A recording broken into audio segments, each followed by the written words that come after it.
अगला प्रकरण दोहावली का भगवान की बाल लीला का है। बाल विभूषण बसन वर धूरी धूसरित अंग, बाल केली रघुवर करत बाल बंधु सब संग। गोस्वामी जी इस प्रकरण में बाल लीला का प्रसंग कहते हैं। श्री राम जी बालोचित सुंदर गहने कपड़ों से सजे हुए, उनके श्री अंग धूल से मटमैले हो रहे। सब बालकों तथा भाइयों के साथ आप बालकों कैसे खेल खेल रहे। सुंदर रूप का वर्णन है भगवान का। आगे कहते हैं अनुदिन अवध बघावने नित नव मंगल मोद, मुदित मातु पितु लोग लखी रघुवर बाल विनोद। भगवान के बाल रूप के समय क्या क्या होता है। श्री अयोध्या जी में रोज बधावे बजते, नित नए नए मंगलाचार और आनंद मनाए जाते हैं। श्री रघुनाथ जी की बाल लीला देख देखकर माता पिता तो सब लोग बड़े प्रसन्न होते हैं। जहाँ भगवान है वहाँ उत्साह है, वहाँ उमंग है। और बाल रूप हो, मनोहर रूप हो तो उसका तो कहना ही क्या। आगे कहते हैं राज अजीर राजत रुचिर कौशल पालक बाल, जानू पानी चरित्र वर सगुन सुमंगल माल।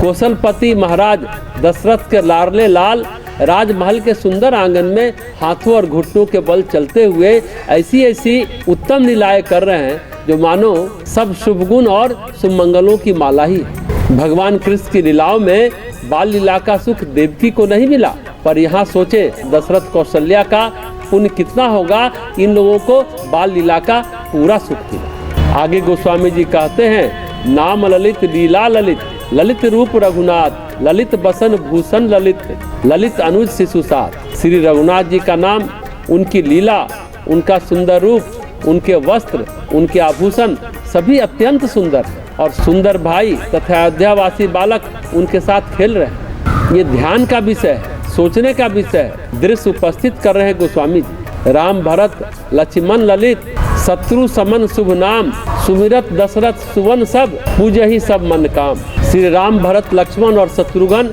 ऐसे जिनके सुंदर और शुभ नाम। दशरथ जी के इन सब सुपुत्रों का स्मरण करते ही सारी मनोकामनाएं पूर्ण हो जाती, मन की सभी नकारात्मक ऊर्जा चली जाती। आगे कहते हैं बालक कौशल पाल के सेवक पाल कृपाल, तुलसी मन मानस बसत मंगल मंजू मराल।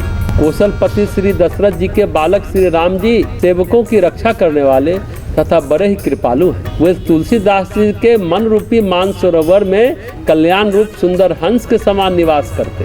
कितनी अच्छी उपमा गोस्वामी जी एक बार फिर यहाँ इस दोहे में दे रहे हैं। आगे कहते हैं भगत भूमि भूसुर सुरभि सुरहित लागी कृपाल, करत चरित धरे मनुज तनु सुनत मिटही जग जाल। भक्त भूमि ब्राह्मण गौ देवताओं के हित के लिए कृपालु श्री रामचंद्र जी मनुष्य शरीर धारण कर नाना प्रकार की लीलाएं करते हैं, जिनके सुनने मात्र से जगत के सारे जंजाल कट जाते हैं। भगवान जो शरीर धारण करते हैं उसमें और मनुष्य के शरीर धारण करने में एक फर्क होता है। भगवान के जन्म में यानी ईश्वर के अवतार के समय कर्म नहीं होता है, उनके जन्म का कारण कोई कर्म नहीं है, उनके उद्देश्य होते हैं और उद्देश्य के अनुरूप जीवन की संरचना होती है। पर मनुष्य का जन्म, मनुष्य का शरीर धारण करना, कहाँ जन्म लेना है, वो कर्म के वशीभूत होता है।